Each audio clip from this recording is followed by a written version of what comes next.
Welcome! If you're new to investing, you know exactly what I'm talking about. Staring at all those charts and numbers, it can feel like you're standing on the edge of a cliff. You want to jump in, but that fear of making a huge mistake is just paralyzing. Well, today, we're going to completely tear down that fear. We are moving from that feeling of anxiety to a confident, systematic way to choose your very first stocks. Because for so many of us, that's what it feels like, right? Just a high-stakes guessing game where one bad tip could lead to disaster. It's kind of like you're a traveler who comes to a fork in the road. One path looks exciting, sure, but it's totally covered in mist. The other one, well, it seems clearer, more deliberate. So, which one do you take?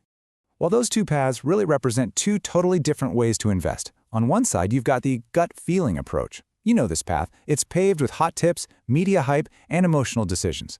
And it usually leads to buying high, selling low, and a portfolio that just feels completely out of your control. But on the other side, you have a system. This path is built on solid criteria, on logic, and a process you can repeat over and over. It brings clarity, confidence, and a real way to navigate the markets without letting your emotions wreck the whole journey. And you know what? That is the big secret.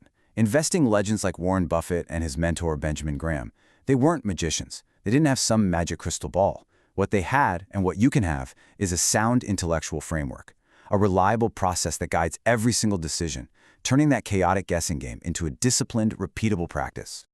All right, so here's the game plan. First, we're going to move from guesswork to a system.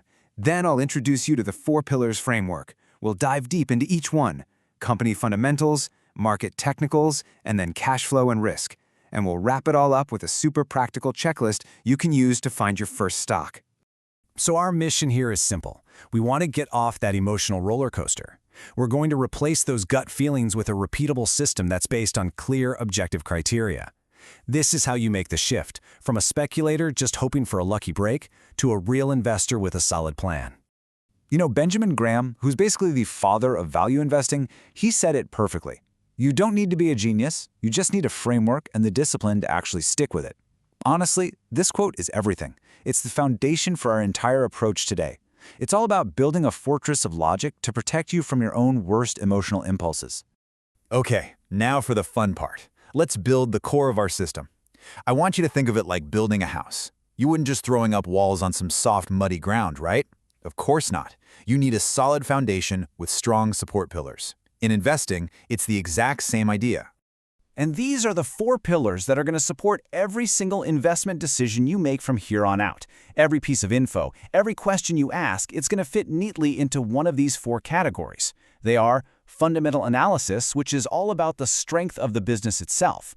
Then technical analysis, which looks at the strength of the market. And finally, we'll talk about cash flow and risk management, which is all about how you protect and manage your own money. Let's start with pillar number 1, company fundamentals. This is all about the company itself. Seriously, forget about the stock price for a minute. Right now, we're business analysts. We want to understand the health, the strength, and the real intrinsic value of the actual business we are thinking about buying a piece of. Fundamental analysis is kind of like checking the foundation of a house before you buy it. You're not just looking at the pretty new coat of paint. No, you're going down into the basement with a flashlight to check for cracks. For a company, this means digging into its financial statements, taking a hard look at its leadership team, and really understanding what gives it an edge over the competition.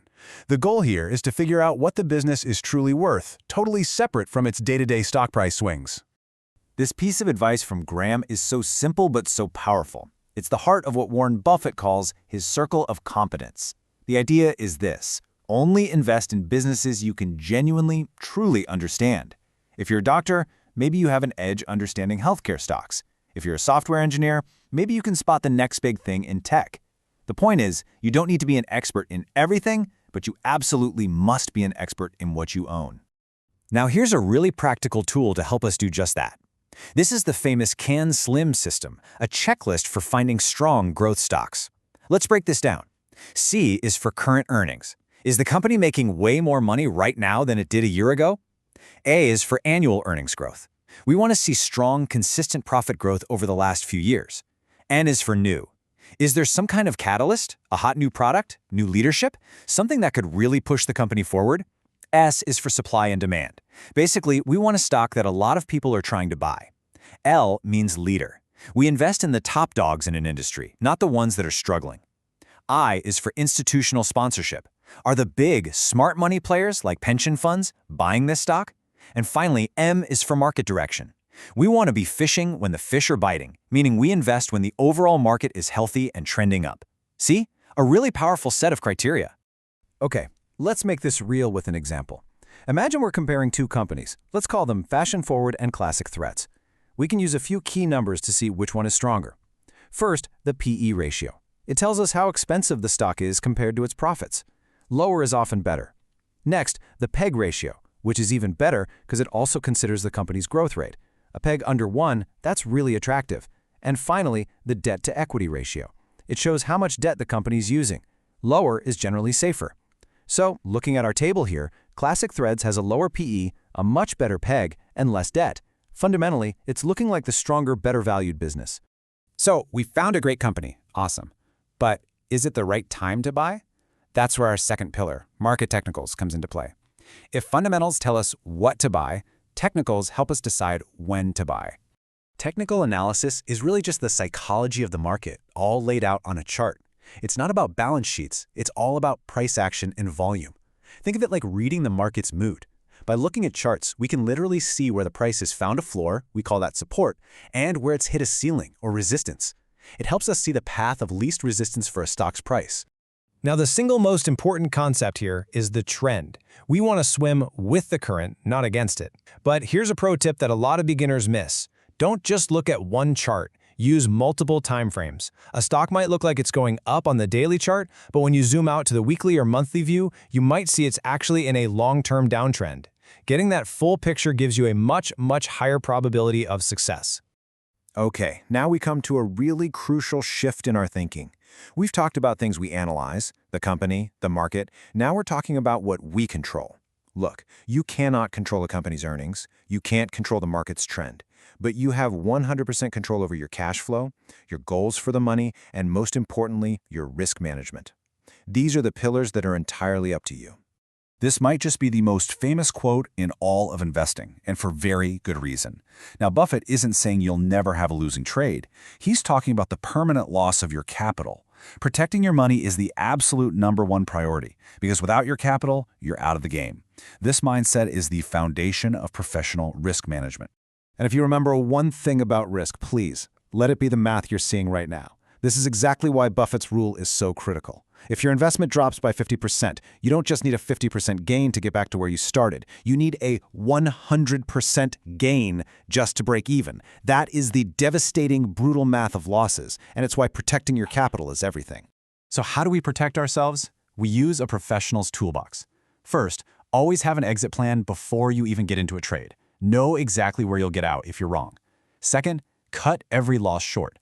Many of the best traders use a hard and fast rule, like selling if a stock drops 7 or 8% from what they paid. No questions, no emotions. Third, use proper position sizing. Don't bet the farm on any one idea. And finally, diversify. But not just by owning a bunch of different stocks, but by owning different types of assets that don't all move up and down together. This isn't about limiting your gains, it's about ensuring your survival.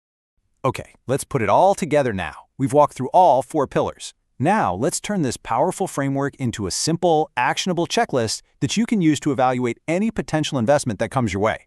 So before you ever click that buy button, just run through these questions. For Pillar 1, fundamentals. Do I really get how this company makes money? Is it a top player in its field? For Pillar 2, technicals. Looking at the charts, is this stock clearly trending up? For Pillar 3, cash flow. What is my personal goal here? Am I trying to grow this money for the long haul, or am I looking for regular income? And finally, for Pillar 4, risk. How much of my money am I putting into this? And crucially, where is my emergency exit if this thing goes against me? Answering these questions brings all 4 pillars together into one solid, smart decision. And just by doing that, by asking those questions, you've made the leap. You are no longer just guessing or hoping for the best. You're operating with a real plan. You've gone from being a speculator getting tossed around by the market to being an intelligent investor with a system. And that gives you confidence and control. So, let's reframe that fear we talked about in the very beginning. Investing isn't about guessing which random ticker symbol will go up. It's about choosing which high-quality business you want to become a part owner of. And when you start to see it that way, the fear starts to fade away, and it's replaced by a real sense of opportunity.